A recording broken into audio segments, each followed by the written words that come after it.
Good evening and welcome to the Wakefield School Committee meeting of Tuesday, July 11th, 2017. We'll begin by calling this meeting to order and reciting the Pledge of Allegiance. I pledge allegiance to the flag of the United States of America and to the republic for which it stands, one nation, under God, indivisible, with liberty and justice for all. And I'll read the mission statement of the Wakefield Public Schools. The vision of the Wakefield Public Schools is to graduate students who are confident, lifelong learners who are respectful and caring members of their community. Our mission is to prepare students for college, career, and community by providing rich and challenging curriculum, high-quality instruction, and educational experiences that meet their individual needs and interests. And with that, we move into the public comment portion. Is there anyone from the public who wishes to speak? Okay, seeing none. Mr. Pifferling, budget items. So the first thing I have is basically the closeout financial statements for last year. I'll review these quickly just because I do have some transfers that will cover them more in depth further on. But we ended our salaries $131,000 over budget. However, we did end up with contracted services $112,000 under budget and supplies and materials $24,365 under budget. And then on the professional expenses line, we were slightly over budgeted by about $2,500. All total, as of right now, it looks like we will be returning to the town a number of approximately $3,200. Any questions? Are these numbers prior to the transfers or after? Or So these are prior to transfers, yeah, correct. But the bottom line isn't changing, right? Correct. You have not, tonight I'll ask for your approval to do the transfers. Okay, so this 3,000 is a lot less than you predicted we'd have at our last budget meeting. That is correct, right. Yeah, and then we made some end-of-year purchases. Okay, so this is after those priorities have been. Yep, okay. This is the final number. Well, I say final, but there are some of the purchases we made had some freight charges that when we do an order, we'll put in a freight charge estimate, and we don't know what that exact number is until the order's placed and we get the confirmation on the order.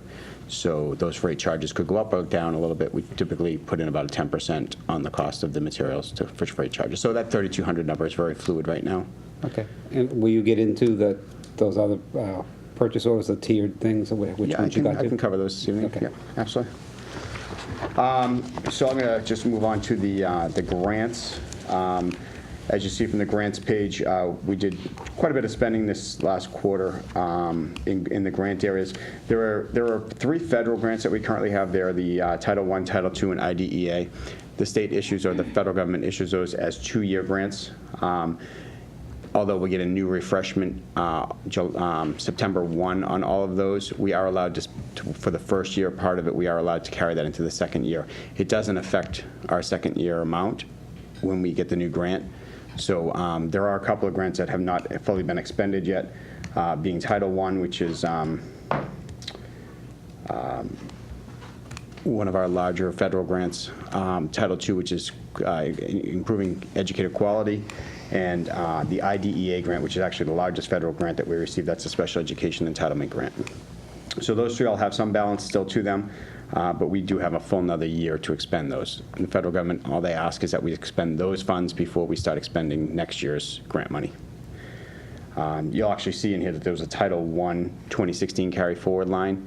That's actually $50,000 that we didn't spend last year that we spent to start this year, which would sort of explain why we have $61,000 left over in this year's grant, because we had to expend last year's money first.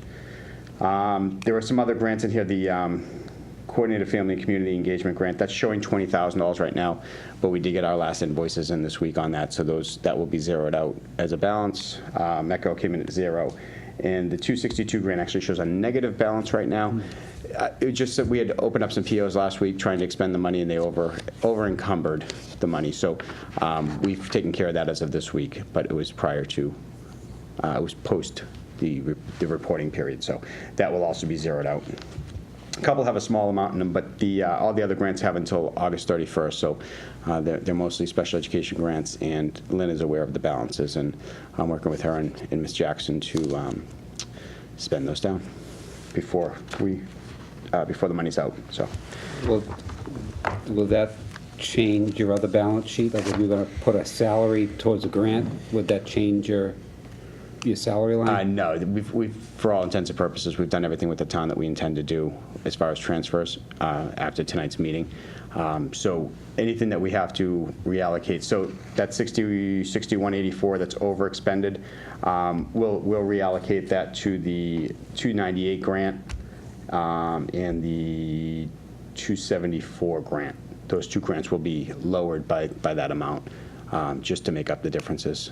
And then you leave it? Okay. Yeah, and then we'll leave it, right. But those grants, all those grants have until August 31st. So while I push to get it closed for June 30th, we do have some flexibility. Some flexibility. Through the chair. So, Mike, just a quick question. It's a small difference, but what we budgeted versus what we actually spent on Metco, is that a result of an additional student or additional student costs, or? So when we do our budgeted numbers, we never know what our allocation is going to be, and I don't even know that we know what next year's Metco number is. Joelle may know, but we don't know. But when we do the budget in Yeah, they just February, did the state budget this we do what we week, carried. so, Yeah, we do what we carried, what we had, what the actual number was from the year before. Yeah. So the 292,544, that was actually the award for FY16, and we put it in the budget for FY17. So I see. next year's FY17 budgeted amount will be 303,984. Okay. It'll be So this in a year's way, actual. It's an estimate. Yeah, to it start truly with. is, yeah. Yeah. All Okay. grants are really estimates. Thanks, okay. We do that also with circuit breaker, that's also an estimate. So moving on to the revolving accounts. Everything's above, there's a couple of highlights. School lunch is a little lower balance than we had last year, but Kristen and Lisa really made some improvements in our food service operations department. We had some refrigeration issues this year that they really tackled and put new compressors in and bought some new equipment. So while it doesn't show as high of a balance as last year. Last year we had a $51,000 balance. This year we have about a $40,000 balance. We can attribute that to some investments that were made in the program, outside of salaries and food and consumable items. It was actually equipment items. Athletics, Brendan's just doing a phenomenal job. Years ago, we'd spend that down to zero, and we'll probably have to subsidize it a little bit with the local budget. It's ending right now with about a $27,000 balance, and last year was about a $5,400 balance. And truly, that's Brendan really taking a serious effort in reducing expenses while not impacting the program.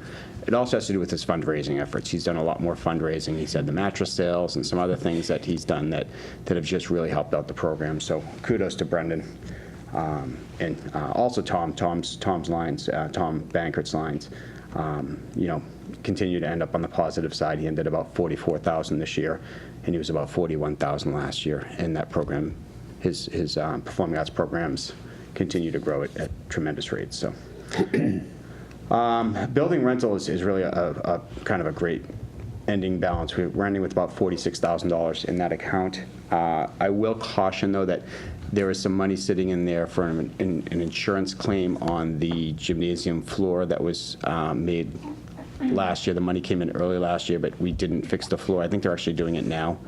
I'm not sure exactly when it's being done, but it's being done now. So we're going to have to pay out the contractor. So there's about $20,000 in there from that claim. So really, we're probably ending with about $25,000, and we can attribute that to a better job managing our facilities, and also some of our restructured contracts with Leslie University and whatnot. So. Is that the water damage you're talking about? It wasn't water damage. It was an event that occurred, and they rolled a pallet jack over the floor, and it caused damage to the floor. Okay. So the vendor filed a claim, and the money came to us. So, yeah. Culinary arts is ending quite a bit lower this year. It's still obviously positive, but Miss Lacey with Miss Metropolis, they made some equipment purchases this year. They purchased, I believe, an ice machine and maybe a large refrigerator unit or something. So refrigerator, dishwasher, I'm not sure, but there was a couple of large commercial grade purchases. These aren't residential purchases per se. It was a nice ice machine, and I believe it was either a refrigerator or a dishwasher. So we will watch that closely next year to make sure that bounces back up. And the other one that I want to mention was the Wakefield Academy. Ended a little bit lower this year with a good healthy balance, still about $108,000. But the Wakefield Academy did make some drastic improvements in communications in the program with some handheld devices that we also incorporate into our school. So Mr. Boyd was instrumental in getting us some new equipment. So I don't want to say that they lost money this year. They certainly didn't. They just didn't. They reinvested more than they had brought in. So again, still a very positive balance. And the Happy News Circuit Breaker came in about $60,000 higher than we had anticipated. That's something that we don't find out until we get the last check. I think we had forecasted that at about $340,000. That's actually still showing down there at the bottom. $340,000. It came in at just over $400,000. And that's a result of this, the state puts aside so much for circuit breaker, and they distribute, I think this year was 70%. They hold some of their allocation from the state aside for extraordinary relief, and if that doesn't get used, then they redistribute the remaining balance to all the districts. So we were fortunate to get another $60,000 there. So all in all, revolving accounts, I feel very comfortable with them. There's a couple we'll keep eyes on, but everything looks pretty good. Is that it? Okay. We do have quite a few payroll warrants. Warrant 48, 50, 51A, B, C, D, E, and warrant 52. Okay, is there a motion to approve? So moved. Second? Motion's made and seconded. Discussion? All in favor? Thank you. So now we're on to the budget transfers for the year.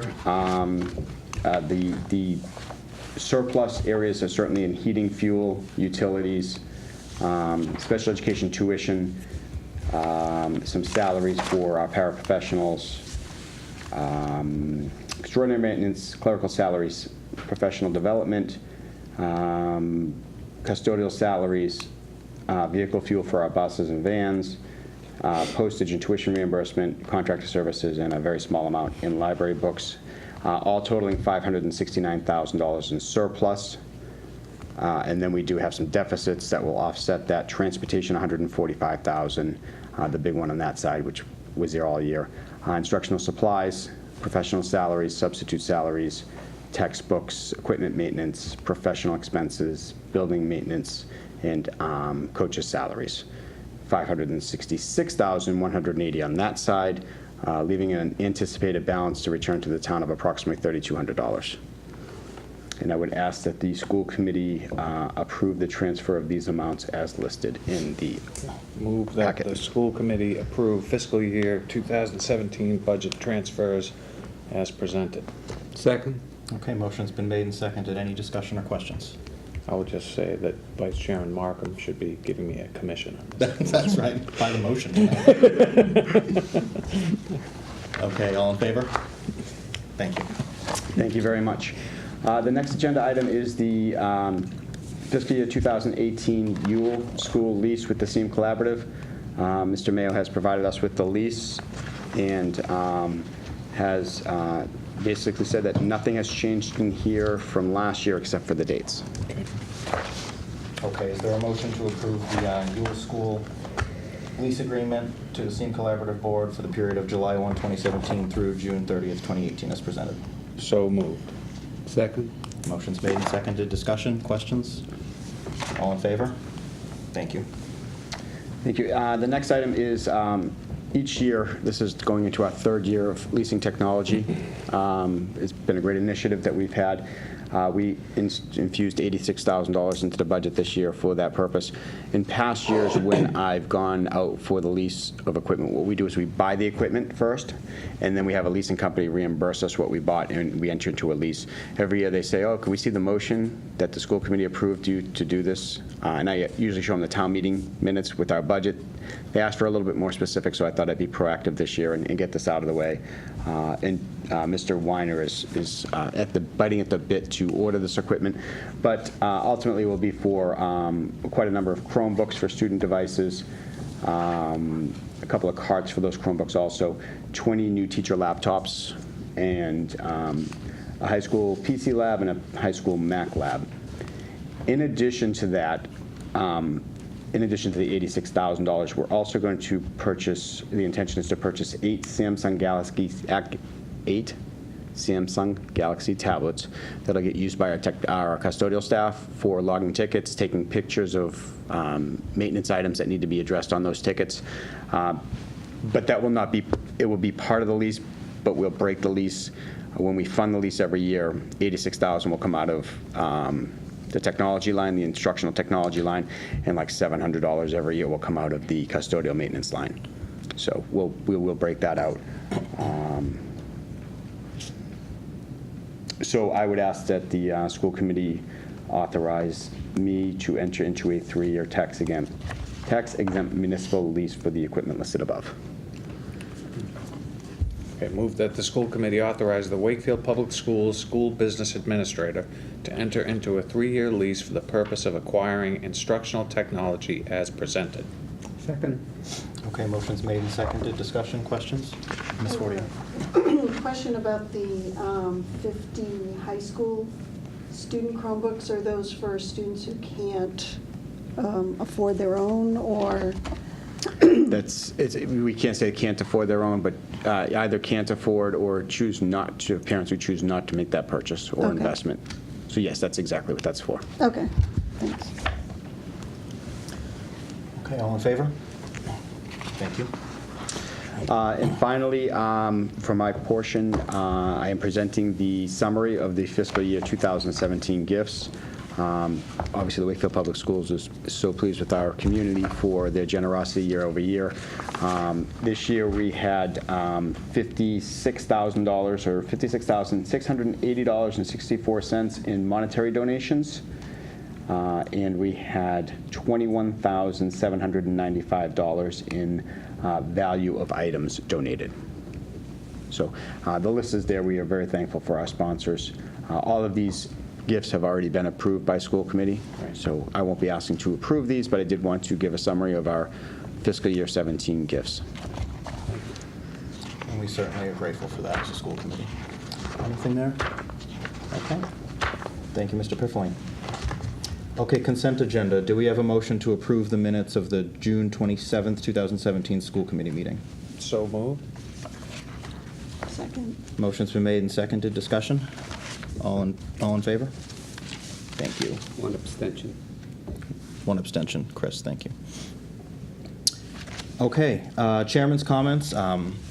So my first bit is just to announce to the public that we've reassigned subcommittees. We've got newly reorganized subcommittees. Those have gone out to the members. I was happy that we were able to accommodate every member's first choice, also in a way that I feel balances the talents that we have as a school committee.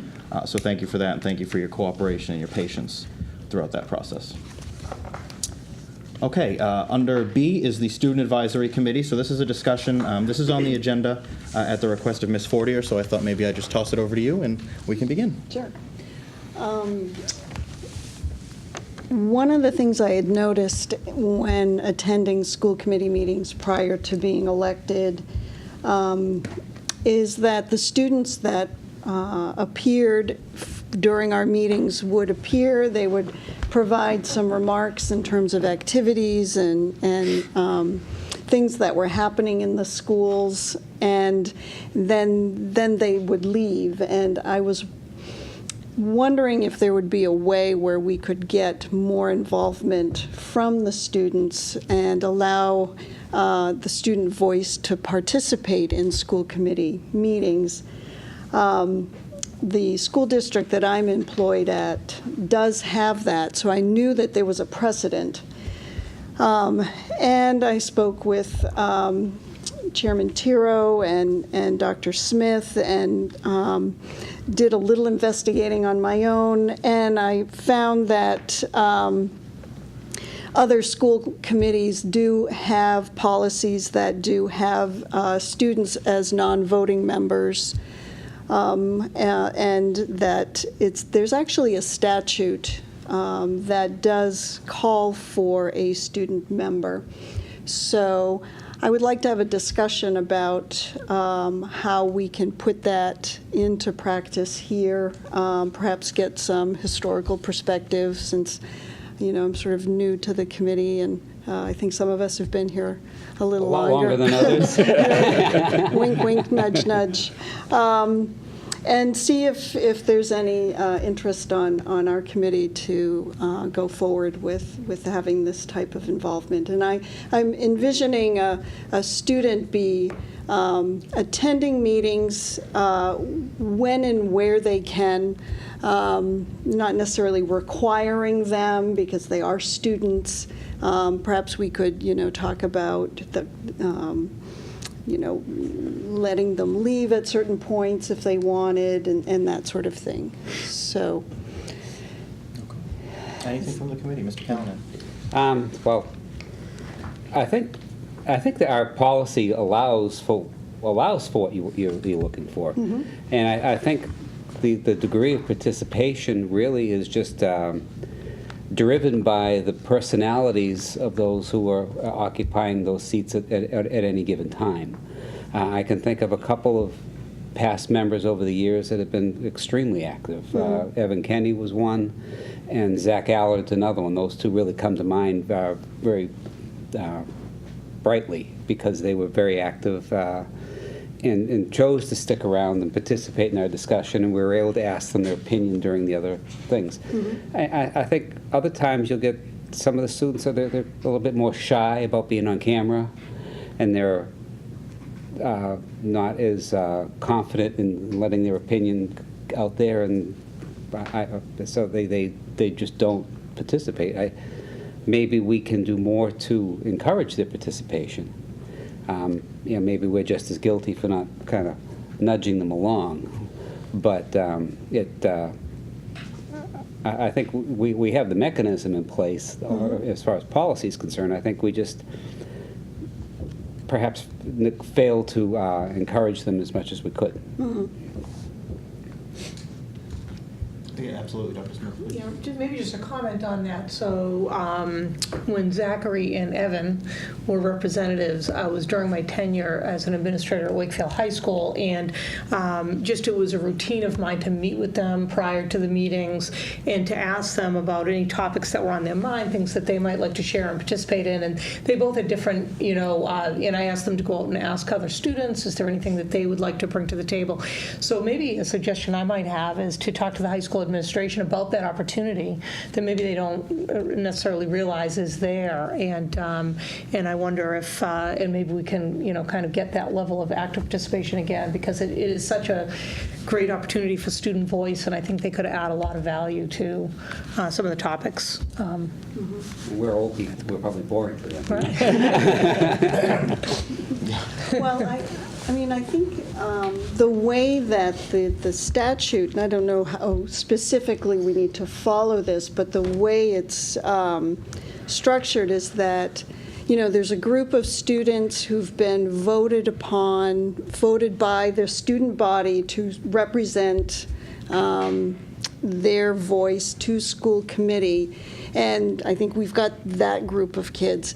But then typically I think there's a student who would be the sitting member who would then sort of get used to being part of this and would report back to that larger group of 5 or 6 students, and then somehow a mechanism could be put in place, through the administration that would allow them to get feedback from, the general population, or even, in a lot of cases, they might have siblings in other schools. There might be issues at Galvin or the elementary schools, that the kids are interested in or would like, to have someone know about. So I think it's probably putting a little bit more of a structure to it.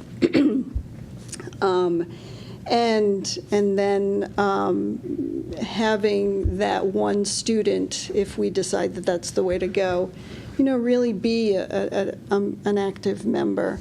I spoke with the chair of the Andover Public School Committee yesterday, and she loves the students who participate, but it's basically, designed so that if they can't attend because they've got homework or, that sort of thing, then it works out fine.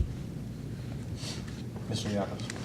Thanks, Rob. So I'm glad you brought this up, and if I remember correctly, we talked about this at a retreat once, at least one retreat, maybe two. We never really got into it, but we identified the fact that to some degree, the interaction and the engagement with the students was a little bit cursory, and that we'd like to do more. I just don't think we ever really followed through on it. So I think you've identified something a lot of us kind of feel.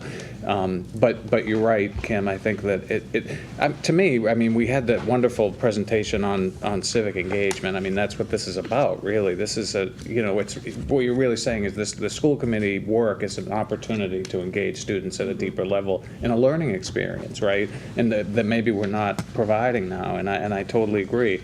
I recall that the State Board of Education actually has a student representative. I think he or she might even vote. And so, there's lots of models that we can look at. I think there are different approaches that we can take, and I think the one that you brought up is potentially a good one. Maybe we send this to the your newly chaired committee, policy and planning, for you to come up with a proposal to bring before the committee, and then we can hash it out, and this is a good time to do it, right? As we're thinking, we're in the summer, and we can look at the new school year in September and maybe start afresh. So thanks. Mr. Massey. Maybe just as a starting point, something kind of simple that might encourage people is, I know when I was a kid, extra credit simply was enough to get me going, to encourage me to do something. So maybe like some of the civics classes, social studies, history, they can just offer, once or twice a semester something to get these kids to participate in, the 1.5, 2 hour process that we have here every other Tuesday. So. Yeah, and another thing that came to mind that I forgot to mention, but also maybe just giving what the school administration and the students themselves more of an advance notice on what's on our agenda.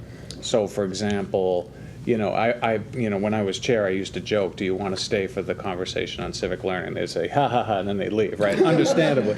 But if there's a way that we could align the agenda where the students are giving us an update, and then we have a conversation directly after that on something that's of particular interest to them, that's another way, just to kind of align the agenda in ways that could engage them more deeply. So another idea. That's a great idea. And I'll say in that vein, Greg, maybe even an idea, and perhaps in civics classes is a place for it, of what actually a school committee does. Right. Just more generally. Just the basics. Yeah. But I thank you, Ms. Fortier, for bringing this to my attention. So when I read the statute, it sounds like, based on my reading of it, we're kind of halfway there. Yeah. We've got kind of the framework for it. And I think it's important to mention that, the ex officio member is it's a non-voting member who does not attend executive sessions unless expressly granted. So I think maybe how we can handle it is probably at the beginning. Dr. Smith, are these school committee reps picked at the beginning of every school year? They should be already selected in the spring, Okay. if memory serves. So maybe what we can do then is we can just have the policy subcommittee reach out, working with Dr. Smith and the high school administration, to get this kind of up and running for this upcoming school year. Yep. Okay. Great. Thank you. Thank you. Okay, Dr. Smith's portion. Okay, so the first item on my agenda in your packet, I provided a proposal to increase a .8 moderate special needs position at the Dahlberg School to a 1.0 FTE.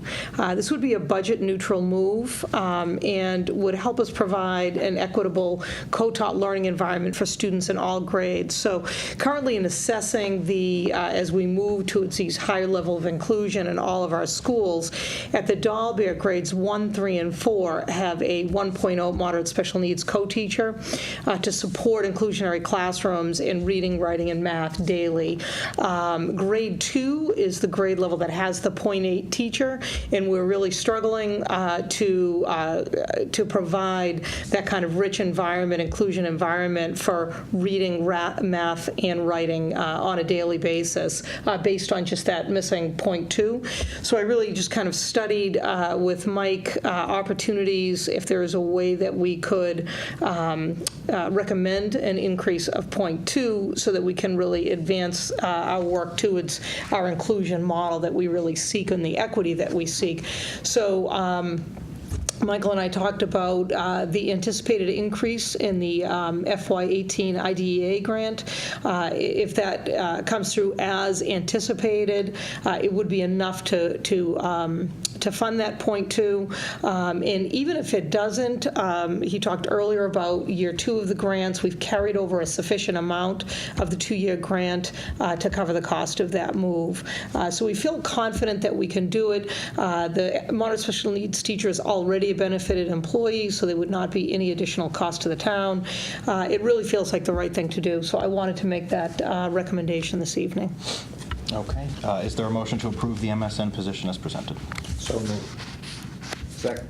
Okay. Motion's made and seconded. Discussion or questions? Mr. Callahan? This is about the doll bear, and I don't have a problem with the move, but just out of curiosity, from an equity standpoint, is there one for each grade level at the Woodville? Correct, yes. They're already there. We're there. So the doll bear is the one that was shorted by the .2? Yes. And what about the smaller schools? How are they So at the set up? 2 smaller schools, there's a full-time MSN at both schools, and so they just, so they don't have an MSN assigned to a grade level, but the MSN at each school just schedules throughout, kind of weaves in and out to make sure that all the classrooms are covered. But the small schools have 1, and the larger schools have 4? Yes. But proportionally, the special education needs, based on the populations that are at each school, the population of students at the Doll Bear. So the Doll Bear and Woodville are our schools that provide certain services that the Walden and the Greenwood do not. Okay. So moderate special needs teachers also provide those services to students. So proportionally, it works pretty well. And what happens at the smaller schools if one of them is, has a sick day? So anytime a moderate Well, special needs there's only one. Right. Yeah. If a moderate special needs teacher has a sick day, then we do have a substitute, and we try to get highly qualified people in those areas anytime that we can, which is not always possible, just like in any other content area or grade level. Yeah, I was thinking in a school that has 4, they could kind of, if you have a sub, the other 3 could kind of hold that person's hand a little bit and kind of keep them pointed in the right direction. But if you're all on your own at the smaller school, These are some of the challenges at the small schools, without a doubt. Yeah. But yes, so. So I'm wondering if it's at some point if we're going to continue our interest in trying to keep as many kids in their neighborhood as possible, rather than have them be sent off to a different facility, that we may need to focus on getting the MSNs in place to make that happen better. Yeah. And I think we're inching our way in that direction in different ways, including that 4th English second language teacher was key, keeping kids in the neighborhood schools. This year we added some funding in a district intervention line, if you recall, to help make sure we can provide services to keep kids in the neighborhood schools so that they don't have to move. So I think we're certainly working in that direction, and that was part of the reason in the packet I included kind of our vision for success as we strive to be a model inclusionary school system. Because that is the goal. The goal is to keep students in the neighborhood schools and getting their education there and well supported. And the co-teaching environment really helps us create full inclusion in all of the different subject areas. So it is a key leverage in that goal. So. Thank you. Okay. The motion has been made and seconded. All in favor? Thank you. Okay, the next piece of business under my piece is my recommendation to appoint the superintendent of schools to the SEAM Collaborative Board of Directors, which happens annually. Move that the school committee approve the same board appointment as presented. Second. Motion's made and seconded. Questions? All in favor? Thank you. And then the next point of business is the delegation of authority, which happens annually. So just in the event that I'm absent, my assistant superintendent, Doug Lyons, will assume authority in my stead. If for some reason, which would be pretty unusual, if both Mr. Lyons and I are absent at the same time, who would take charge in that case? And as I did last year, I really like the pairing of a central office person like Mr. Pifferling with a school-based person, a school principal, just to kind of manage any kind of a crisis or an issue that might come up if both of us should be missing on the same day. Does that require a motion? Yes, so is there a motion to approve the superintendent's delegation of authority? So moved. Second. Okay, any questions, discussion? All in favor? Thank you.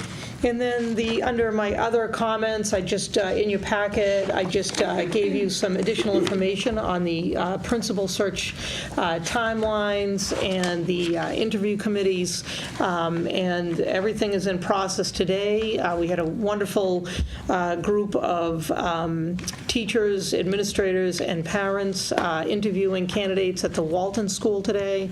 By all reports, it was a great day, great participation, and then tomorrow the same thing will be happening at the Dahlberg School. So it's been a very busy time, but I just wanted the committee to have the information to know what was happening and how we're approaching the work, and it's really exciting. It's always just a great opportunity as we go out and seek leaders for our district, and so I will keep you posted. Next week should be the finalist round. Yes. Are you able to share how many applications you got? Oh, gosh. I'd really be guessing if I said the number. I read them all, and there were a lot. Like 15 to 20, or 5 to 8? More than 20. Maybe somewhere in the 20 to 40, I would say, for each position. That's a lot. So, we had a fair amount of candidates, a really wide range of people with experiences and people who are not experienced administrators but are looking for a first opportunity, so kind of a range. So we really had a fair amount of candidates, which is good, and we'll see where we land by the end of the day tomorrow in terms of finalists. So it's really an exciting time. I emailed everyone early this week to say that we have, in fact, or at the end of last week, hired assistant principals at both of the large elementary schools. We're very, very pleased with our hires in that regard. So that's where we stand at this point. And then my last other comment is I just wanted to remind or inform the committee that as we do each year, Assistant Superintendent Doug Lyons and I will be attending the Mass Executive Institute, which is July 19th and 20th, next week. Is that next week? Yeah. At Mashpee High School in the Cape. So there's an example where I'll be leaving Mike Pifferling in charge because the two of us will be at the Cape. And this year, sometimes I participate either in leading a discussion or participating on a panel. After we had led the Safe and Welcoming Schools presentations, if you recall, in Wakefield last year, Jeff Perotti, who's the director of the Safe Schools program for the Department of Education, was just really pleased with some of the work that's happening in Wakefield as well as a couple of other communities, and has invited me to sit on a panel. And the specific focus of the panel is how we support LGBTQ students in our schools and families. And so I think I'm really just there to kind of just talk about different things that are happening in Wakefield, or how we can better support and welcome all children and families in our schools. And so that'll be a nice piece of my participation at the Executive Institute this summer. And that's it for me. Great. Thank you, Dr. Smith. Okay, so subcommittee reports. So none of our new subcommittees have met, but I'll run through the new chairs. Finance and Facilities is Mr. Callanan, Labor is Mr. Markham, and Policy will be Ms. Fortier. And you all will recall last meeting we let stay on the table Policy 1110, fundraising activities. So is there any discussion from the committee about that now? Or is there a motion? Mr. Callanan. Well, the only discussion I'd like to have is it was brought to my attention that the way we have this worded might lead us to a couple of unintended consequences. One example that was brought up was, the way we have it worded that, all funds raised must be formally accepted by the Wakefield School Committee.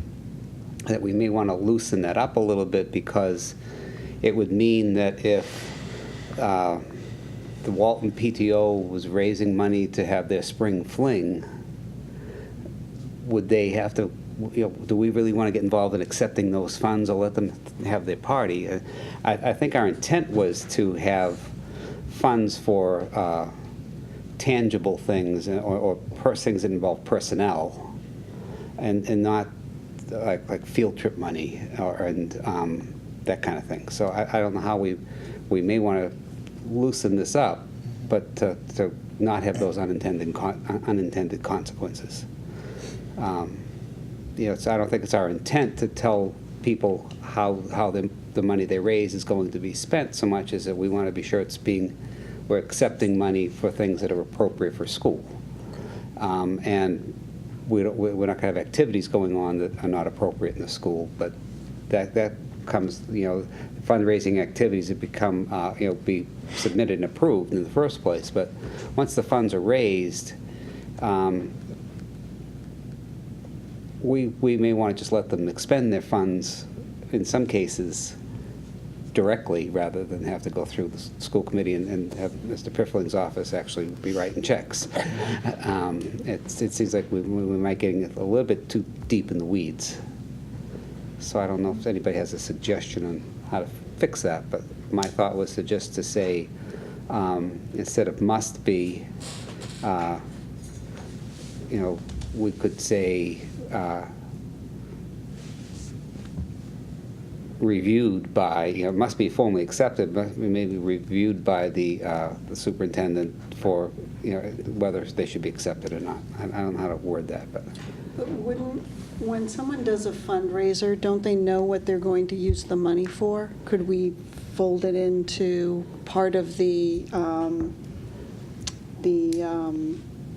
approving, by the principal? It could be, but like if we go with the Halloween parties or that they have at the various schools, and they're not always even on site.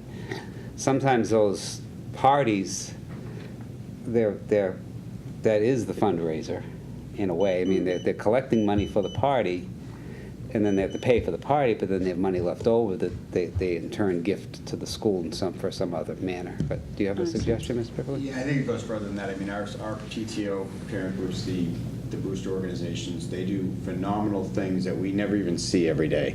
They offset some of our field trip costs, and I'm not sure that we really want to be accepting $500 for a field trip to turn around and pay the bus company. They really, I'm not sure, I really agree with you on this, Mr. Callahan, that maybe tangible items should be accepted, or items that are going to remain the property of the Wakefield Public Schools, or funds that are going to be presented as a gift for the long-term benefit of the Wakefield Public Schools would be formally accepted by the school committee, or something along those lines.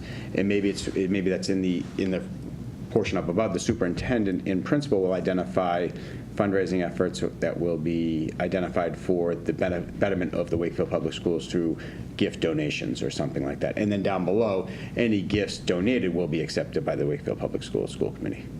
Something along those lines. I do think that the wording is very tight on this. That doesn't leave any flexibility. So, and I know that would probably. And being on the committee, the policy committee, that wasn't our intent. Right. Absolutely. But I think that's where we kind of landed. Can we just strike that line? Yeah, that's one approach. That would do it. Or you could say all funds for tangible goods must be accepted by this. It's a I little think this- squishy, though. Yeah. Is there already We something in the haven't policy that defined gifts it, are yeah. accepted? So I mean, maybe you do just strike that line. Yeah. It says, it says fundraising proposals have to be approved in the first place, so, which I don't disagree with.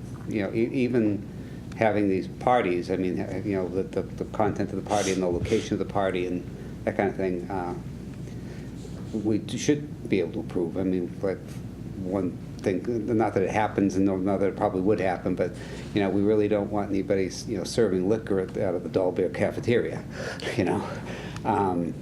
So you need to maintain some control over that. but once those funds are raised, what they spend them on, if it's new computers or printers or whatever, yeah, we need to accept those to be sure that they're compatible with what we can support. But if it's for field trips, I don't think we want to get that deep in the weeds. Mr. Liakos? I think the other stuff might be covered in other policies. I'm not 100% sure, but there are other policies that have to do with property, and then there are the policies around the booster groups that cover some of this. So I think we could be pretty confident to take Kate's advice and just strike the last one and just have confidence in our principal and the superintendent, their oversight at this level. That would be my recommendation. Okay. Okay. I agree. So I'd make a motion that we amend the proposed policy to eliminate the last line that says all funds must be formally accepted by the Wakefield School Committee. Okay, done. Okay, so that, the motion on the amendment has been made and seconded. Any discussion? All in favor? Okay, and now we need a motion to approve the amended motion. Okay. Move that the school committee adopt, 1110. yeah, sorry. Move that the school committee approve policy number 1110 as amended, fundraising activities as presented, As amended. as amended. Second. Okay, motion's made and seconded. Discussion, questions? All in favor? Thank you. And thank you to the policy subcommittee for their work on that. Okay, future dates and agenda items. Our next school committee meeting will be on August 8th. School committee comments. Mr. Massey. All set for today, thank you. Ms. Morgan. I would just like to thank Amy Lehman, who happens to be here tonight. Our membership on the town website has been out of date for several years now, I guess, and she noticed that, and she worked with them to have that updated. So we are all there now. So thank you. Thank you to Ms. Lehman. Mr. Callahan. I'm good. Okay. Mr. Liakos. Oh, I guess I wanted to, on behalf of the school committee, just thank all of the teachers, administrators, and parents who are participating in the search process for the 2 new principals at the Walton and the Dole Bear. That's obviously really, really important decisions, and that's a lot of hard work. And so just want to send our appreciation for their participation in those processes. Ms. Fortier. I actually would like to also commend the superintendent and her staff on this really ambitious timeline and moving things so quickly, and it seems as though things are happening, as according to the timeline, so good for you. Mr. Callahan needs a mulligan. Well, 'cause it just, when you talked about timeline, it popped into my head that I probably should update the committee on the Walton. Oh, Sure. The Permanent Building Committee has selected their project manager. It's a left field associates, I think it is. It's the same woman that actually worked on the Galvin project, but she's changed companies. So Lynn Stapleton is the lead person as our project manager. And they also are staying with TAPE as the architect for the process. And we're currently seeking a general contractor. Those bids are going out in the next few weeks, I believe. I think we're going to open them at our next meeting and go from there. And the timeline for that project is that to have it completed for September of 18. It's a very aggressive timeline, but everybody we talk to says it can be done. So the only hiccup is going to be in making sure that the prefabricated building gets ordered and done. So but that's where we stand. exciting. Okay. Is there a motion to adjourn? Move that the school committee adjourn its meeting of July 11th, 2017. Second. Okay, motion's made and seconded. All in favor? Thank you. Thanks, everyone.